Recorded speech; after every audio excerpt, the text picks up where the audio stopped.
Watch and burn. Hey everyone, so tonight I wanted to discuss the Dead Kennedys DVD for Live at On Broadway.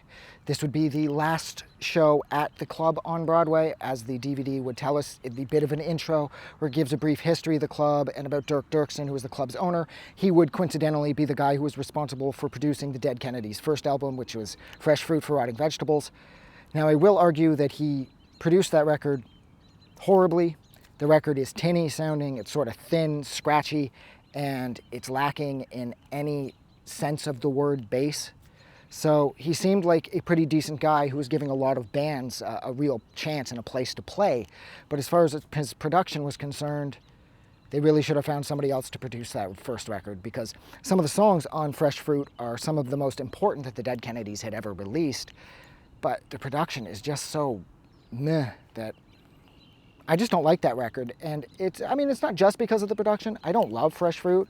I feel that everything they released afterwards eclipsed that first record so considerably, but the production did not help. But nonetheless, so the reason that I wanted to talk about this is because I've seen this concert like 1,000 times. I remember I tape traded this off a buddy of mine from back in high school. He got it through some bulletin board that he found where somebody had a taped VHS copy of this, and I borrowed that off him and I hooked up 2 VCRs and I recorded it then. And since that point, I have watched this a lot. This performance is absolutely crazy. The crowd is nuts, and I love how you see so many of the same members of the crowd over and over again throughout the entire concert. And whenever I watch this, I can't help but feel like these people are pushing 60 now, if they're not older, a little older than 60. And I wonder if they ever were able to track this down, or if they knew this even existed, and how they would feel about the younger selves, or the younger them, behaving the way they did at this concert, which technically they didn't do anything wrong. They're just acting wild and crazy, which fits because it's a Dead Kennedys concert. But nonetheless, I wonder how many of them would cringe if they were able to see it now. And I mean, this concert is amazing. It runs the gamut from the earlier material all the way up to whatever was most current from 1984. Of course, nothing that would show up on Bedtime for Democracy is here, of course, because that record was released after this. But Goons of Hazzard's on here. An absolutely fucking amazing performance of Moral Majority is on here. Goons of Hazard is on here. MTV Get Off the Air is on here. We've Got a Bigger Problem Now is on here. Police Truck's on here. And I think another thing that I love about this is how Biafra, who by this point has played a million shows, he shows up fully clothed, and he's wearing jeans with his trademark Sheriff Star belt buckle, and then he's got a shirt on, and then he's got a tank top underneath, and he's wearing this 1970s, early 1980s leather jacket on top of it, and he has these green surgical gloves on. And you blink, and a few songs in, you notice he's losing articles of clothing because the microwave oven lights, as he puts it, are starting to bake the band. And by the end of the performance, most of his clothes are gone. He's still got his jeans on, but he has no shirt whatsoever left. And I think that's great, because this concert was small, and it was cramped, and it was obviously very hot. And I think one of my favorite things about this is Jello's focus on his lyrics. Because when he jumps into the crowd at the start of Moral Majority, and as a result of that, he kind of sinks into the crowd, he continues to sing the verse correctly, even though a couple members of the audience are jumping the gun and they're jumping right into the chorus, when they shouldn't be, of course. They should be singing the verse. And he, like I said, despite them over yelling on top of him, you can hear them better than him. You can make out that Biafra doesn't miss a single word of the verse that he is singing, while the audience members are screaming the chorus from Moral Majority right in his face.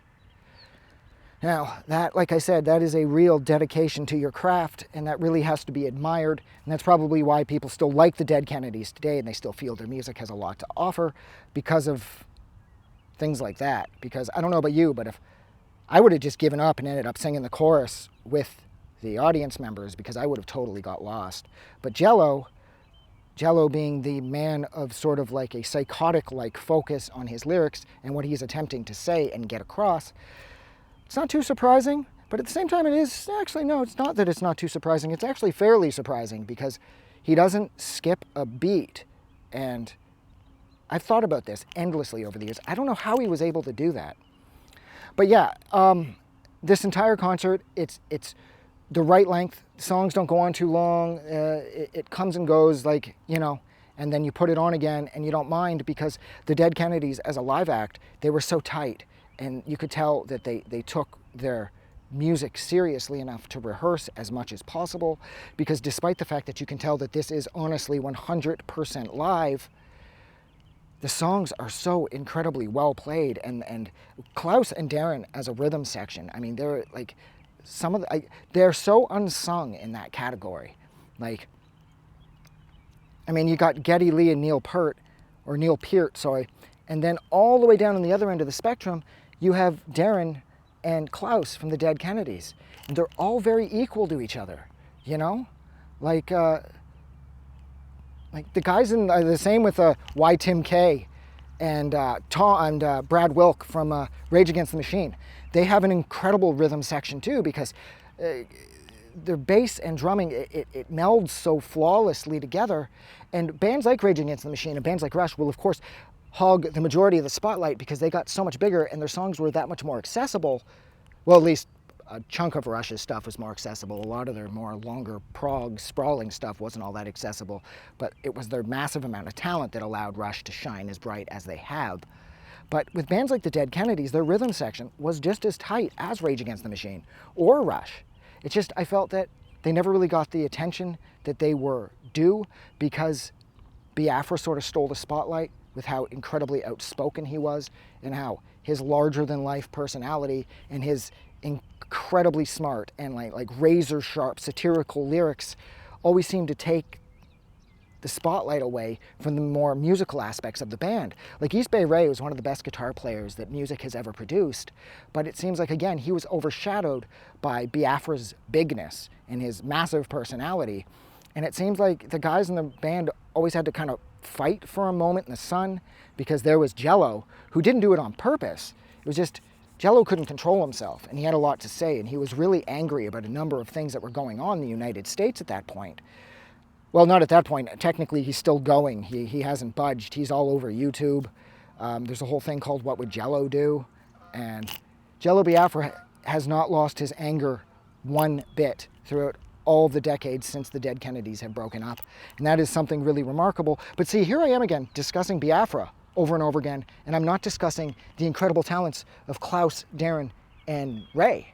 I mean, Jello Biafra wrote the lion's share of the Dead Kennedys' music, sure, but without the rest of the guys and their instrumentation, and the fact that they took their instruments so seriously and they were so good at what they did, the Dead Kennedys wouldn't have gotten anywhere. Because Jello on his own, he was just an incredibly smart guy who had a lot to say, politically speaking. But the rest of the band, they made that music shine, and they made their music really memorable and really catchy and really fun, and that is on full display with this concert. Oh, fuck, I've been going for 8 minutes. So look, I'm going to stop. So thank you so much for hanging out with me for a little over 8 minutes while I discuss the Dead Kennedys live at On Broadway, their DVD that came out way back when. I would like to say again, though, that the Dead Kennedys, you should focus more on the music and less on Jello, because I think Jello has had enough attention poured on him. The rest of the guys in the band, just never really got their due as far as I was concerned. And I guess that's kind of done with. I guess that door closed decades ago. Anyways, so thank you so much for hanging out with me. If you like this review, like always, don't forget to do something nice for somebody, and I will talk to you guys soon. Have a good night. I just wanted to say thank you for making it through the entire video. I really appreciate it. And I'm going to remind everyone one more time, even though I've probably already done this in the video that you just watched, to please click the like button as well as the subscribe button, because it helps this channel grow. And thank you for hitting like and subscribe, and we will see you guys really soon.